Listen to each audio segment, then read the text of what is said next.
Please subscribe to our channel, Pacific Front Untold, and be sure to leave a comment after watching a video. Unit 731 was created in 1936 by the authorization of Emperor Hirohito in Japanese-occupied Manchuria, not far from the city of Pinfang, with the aim of developing biological weapons.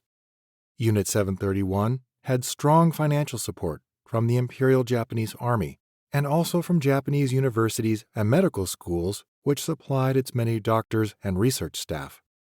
It operated under the alias of the Epidemic Prevention and Water Purification Department of the Kwangtung Army, and conducted clandestine chemical and bacteriological warfare research and development, and was responsible for some of the most atrocious war crimes committed by Imperial Japan during the 1930s through the end of World War II.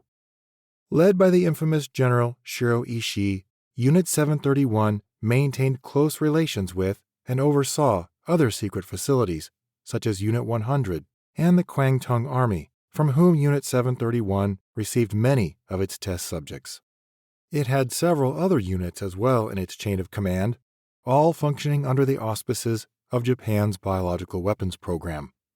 Prisoners were referred to as marutas, or logs, to maintain secrecy and to dehumanize them in the eyes of the scientists and doctors who worked in the unit.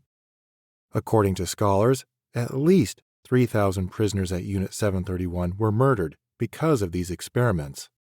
Most were primarily Chinese nationals who were considered expendable test subjects, but also prisoners of different ethnicities and nationalities and prisoners of war. Historian Sheldon Harris has estimated that the number of those killed as a result of Japan's biological and chemical weapons testing in the surrounding towns and countryside may have reached nearly 200,000 civilians and soldiers or more. A map discovered by the Soviets in 1945, after Unit 731 had been destroyed, shows the extensive interior layout of its primary and secondary facilities. The Unit 731 complex covered 2.3 square miles and consisted of more than 150 buildings that housed everything from administrative offices to an airfield with maintenance hangars and even a Shinto temple. There were rooms for sampling blood and specific facilities with rooms designed for each area of research, such as anthrax, bubonic plague, and typhus. An exhibition room displayed samples of various human body parts, reflecting the gruesome and macabre results from the many studies conducted at the expense of human lives. A conference hall, or room of the dead, included accommodations for post-mortem autopsies, while special group vivariums permitted the observation of subjects who underwent grotesque surgeries with no anesthesia. There were also giant ovens to dispose of the many human corpses generated by this so-called research. In addition to these facilities, the Unit 731 complex had several small factories to produce chemical and biological agents, and the shells, bombs, or animal pests to deliver them. They had nearly 4,500 containers for raising fleas, 6 cauldrons for mixing various chemicals, and another 1,800 containers to store the biological agents they produced. Approximately 30 kilograms, or 66 pounds, of bubonic plague bacteria could be produced in just a few days. Alongside the Unit 731 complex were housing and recreational facilities for resident scientists, employees, and their families.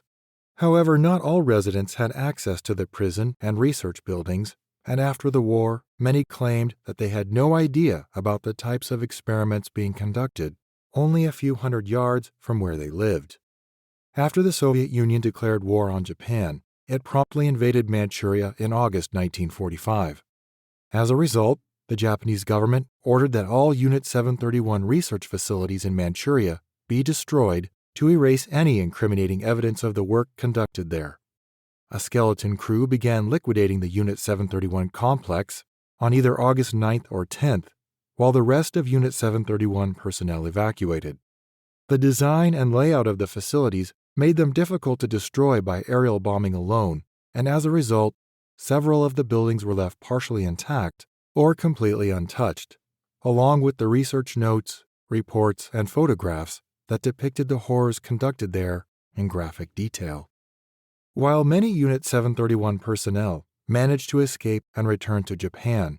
A few of the scientists, employees, and soldiers of the Kwangtung Army were captured by Soviet forces, while Unit 731 personnel in U.S. custody often avoided prosecution by sharing research results and intelligence with their American captors.